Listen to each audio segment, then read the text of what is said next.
I'm in a bold search for my voice, my wild voice, my fierce voice, my chocolate chip cookie voice, a voice that doesn't crumble under pressure. It's rich, satisfying, and full of delicious words. I wonder, what has become of the little girl I once was? Confident, curious, shining bright. I want to hear her voice ring clear. But when I open my mouth, all I hear is dead air. I know something is supposed to be there, but all I hear is dead air. Dead air.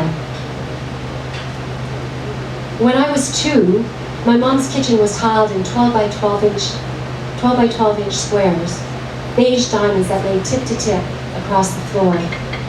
As she measured and stirred the batter of family life, I crawled across precise lines to sit at her feet. I smelled love on a baking pan. I squeezed my desires into little words like cookie, cookie. I wanted my mom's attention. I wanted to be picked up and swung around while tasting the love that she had dropped teaspoon by teaspoon into the oven.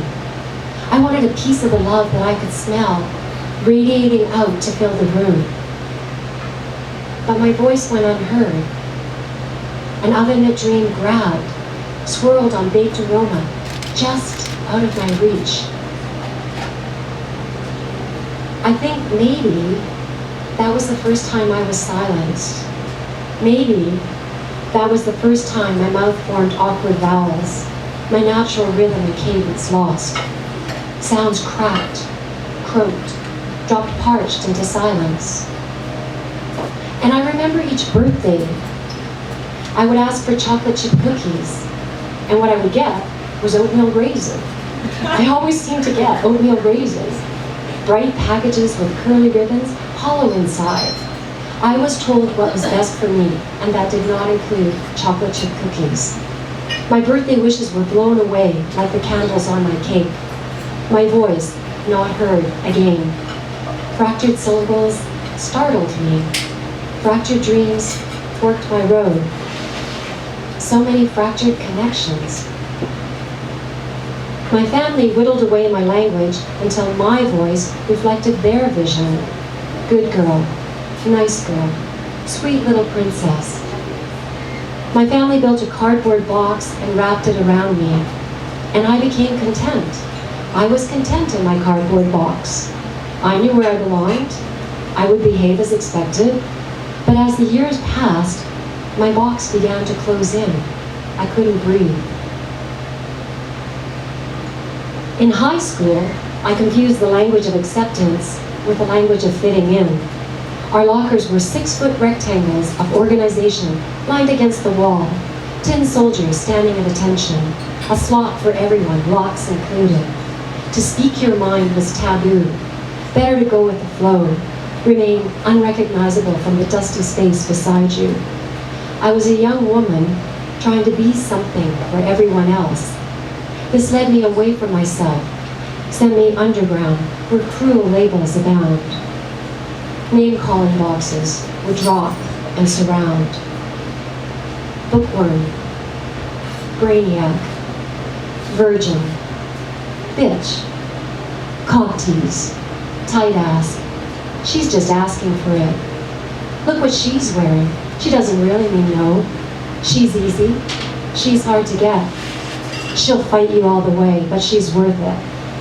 A whirling dervish trying to please others left me dizzy and confused. I thought I wanted to be a good girl. I thought I wanted to be most loved. I thought this meant being all things to everyone. I forgot about chocolate chips. My parents named me Mary, a biblical name. Even attending a Catholic school, I was teased about it. In the Roman Catholic faith, Mary is a saint, a virgin, the mother of Jesus Christ, the mother of God.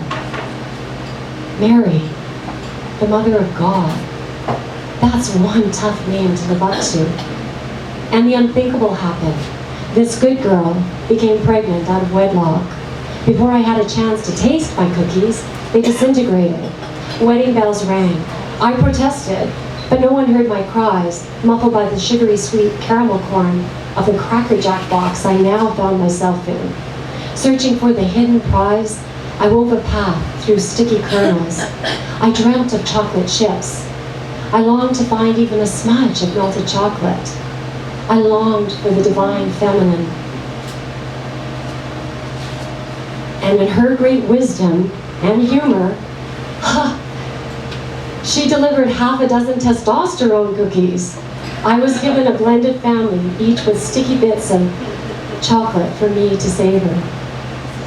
For the next 10 years, computer clicks and clacks were my voice. Screen addiction drew me into an empty dialogue box.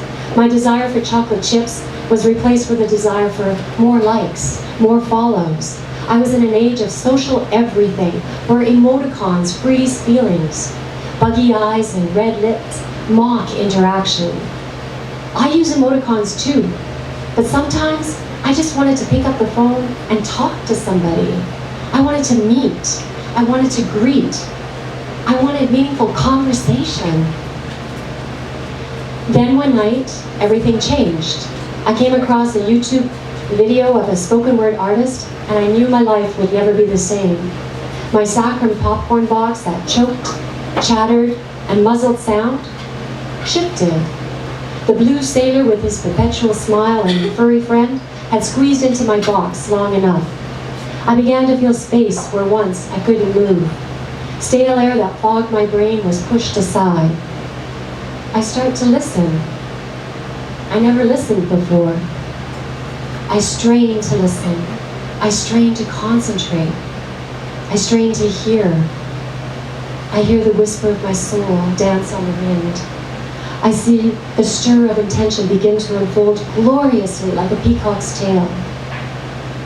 In the beginning was Word, and Word was life. Born of fiery passion and icy conviction, life was Word, and Word was life. The lid of my vapid box flies open, and I hear Word. I see chocolate. For the first time, I really see chocolate. I recognize chocolate chips. I scramble to utter a sound, and I say chocolate. I laugh, and I say, chocolate. I see penguins, and they speak to me. I hear purple barks, yellow yips, pink whistles, and orange trumpeting. Clouds swirl, twist, evaporate to speak to me. I see jagged rocks rise above a frozen landscape, tall and rugged, and they speak to me. The cardboard flaps drop away. My cardboard walls collapse. I breathe fresh air. I venture out of my box. I listen. I hear music. It calls. The cello calls me. The cello won't leave me alone, insistent, calling me. So I pick up the cello, embrace this feminine body, and there is nothing nice about what I hear. It's fierce, intense, a woman's passion, her power. It's Joan of Arc's bravery and Nellie McClung's advocacy. It's Gloria Steinem's liberation and Emily Stowe's equality. It's Norma Ray's conviction. It's power.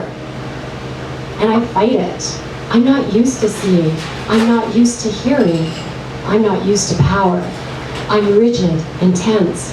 I fight my instrument. I fight my voice. When I try to control my cello, her music rises despite me. I ask her if we can work together. Stop fighting each other. She heaves a sigh and says, kindly. Her deep sounds resonate through my heart and ribs, rattle my bones. My tendons swell with her song, crack stone walls. Throaty vibrations echo, crescendo through my veins. Her long tones soothe, unearth hidden thoughts buried so deep I don't recognize me in them. Notes of my voice awaken through the music, through my fingers, through the strings. They meld with a language that has been sung through centuries. Ancient lore and stories push through years of trash thinking, of self-rubble. My voice is tied up in horsehair and ebony. A soft touch and gentle hands set it free. So I no longer ask for chocolate chip cookies. I make my own. Not oatmeal raisin, not peanut butter crunch, not sugar cookies or ginger snaps, not biscotti or caramel pecan snickerdoodles. I make chocolate chip cookies, and I eat as many as I want.